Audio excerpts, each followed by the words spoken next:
ወደ ቻይና ከመሄዱ በፊት እነዚህን አራት ነገሮች ማወቅ ይኖርባቸዋል።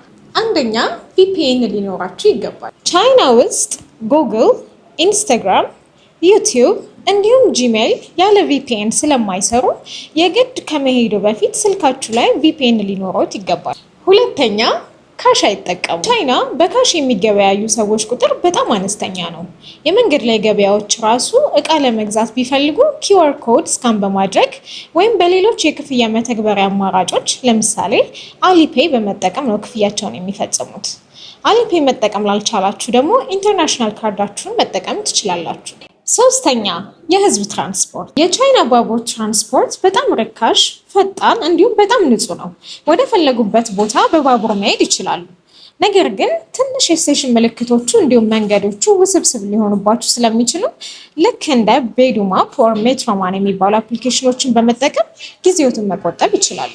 አራተኛ ህጋቸውን ማክበር ይኖርባቸዋል። ቻይና ስርዓትና አክብሮትን ህዝብ በተሰበሰበበት ስፍራ ላይ ይበልጥ ታጠብቃለች። ለምሳሌ ባቡር ውስጥ በእድሜ ትልቅ የሆኑ ሰዎችን ማክበር፣ ድምፃችሁን ከፍ አድርጎ አለመናገር፣ ወረፋ ወይም ሰልፎችን መጣስ ብቻ ለእናንተ ትንሽ ሊመስሉ የሚችሉ ነገሮች ነገር ግን ዋጋ የሚያስከፍሏችሁ ነገሮች ስላሉ ጥንቃቄ አድርጉ። እንደነዚህ አይነት መረጃዎች እንዲደርሳችሁ ይህን አካውንት ፎሎ ያድርጉ። ወርቅዳን ቱር ኤንድ ትራቨል